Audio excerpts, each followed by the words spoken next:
Just 2 months ago, Andrei Bargiel, a Polish mountaineer and skier, climbed Mount Everest for 16 straight hours, and once he reached the summit, he decided to ski down till the base camp, even crossing the Khumbu icefall, which is a notorious section of moving ice structures, on his skis.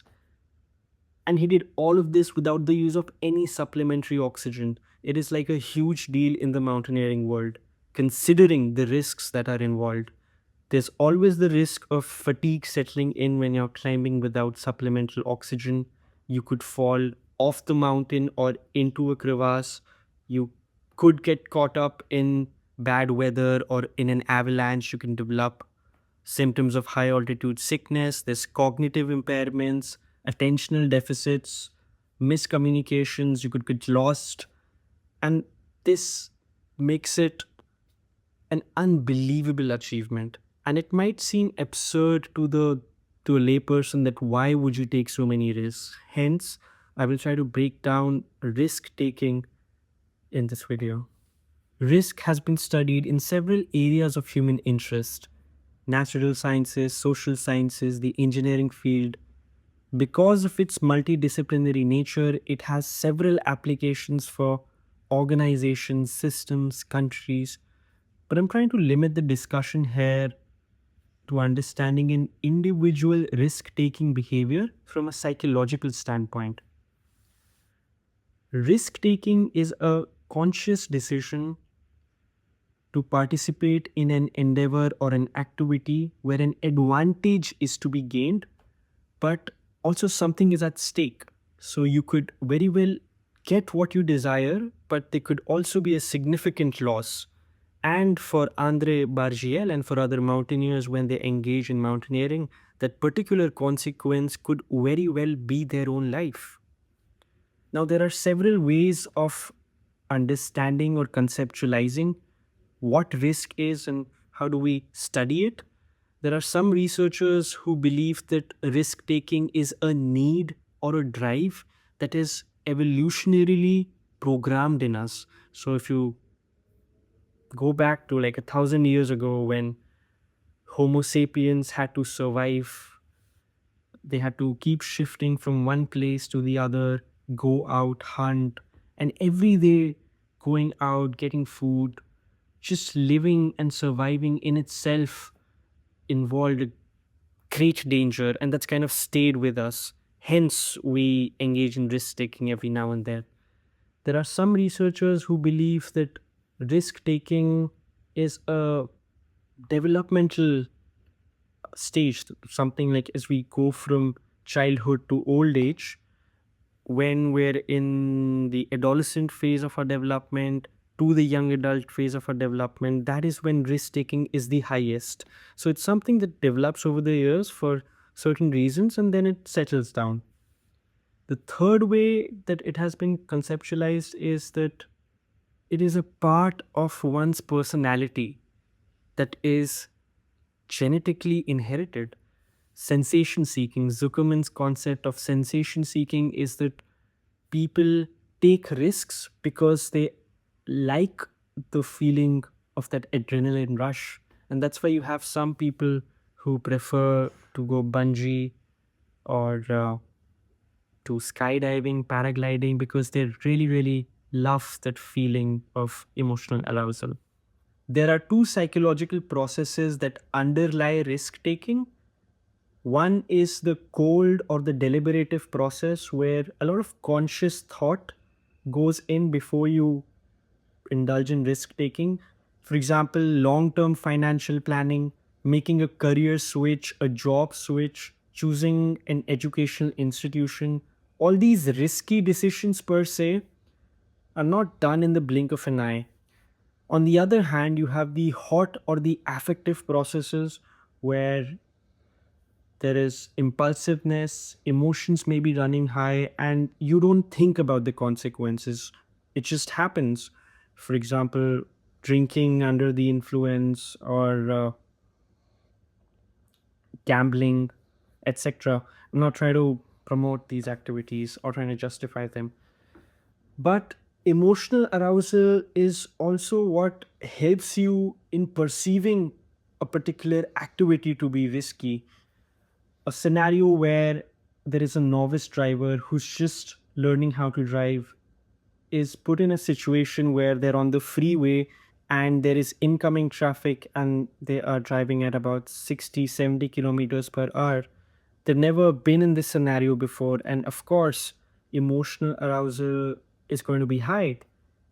This emotional arousal is directly proportional to their perception of risk. When you look at the motives behind risk taking, risk is an end in itself. It can be a means to an end, and it can also be a response to vulnerability.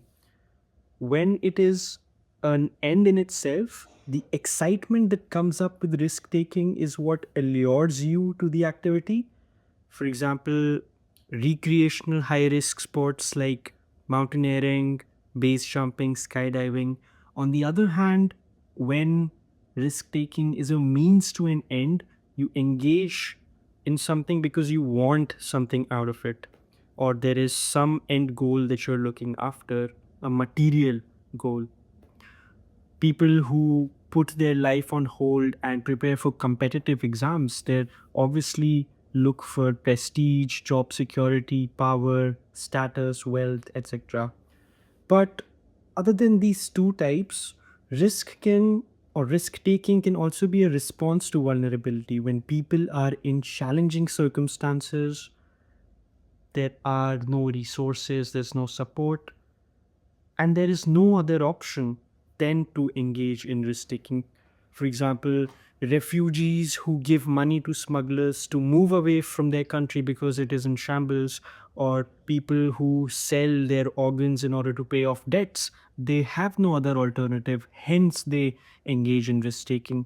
This brings up the question of agency and control.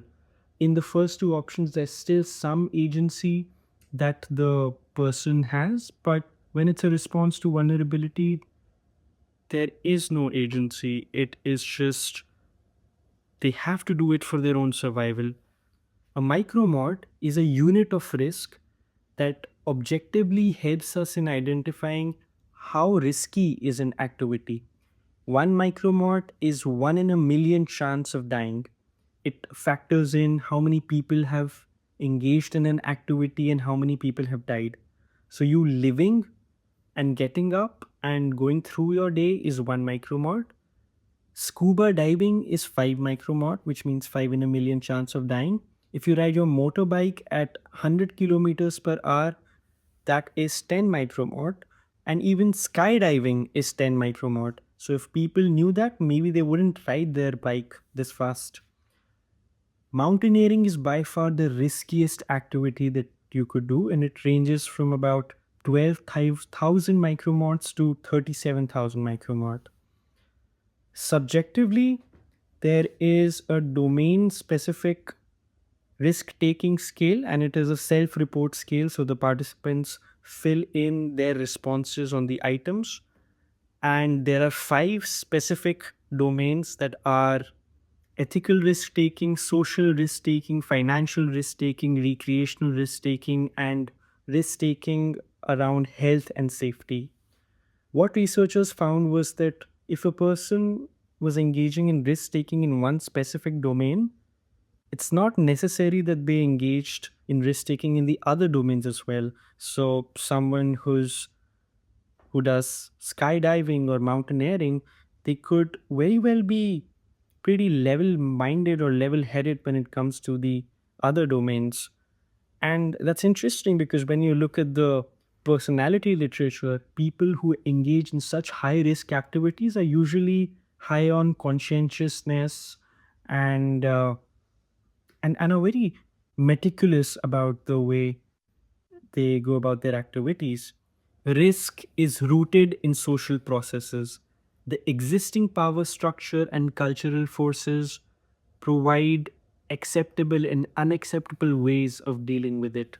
For example, the Sherpa community in Nepal have been at the forefront of mountaineering since the 1950s.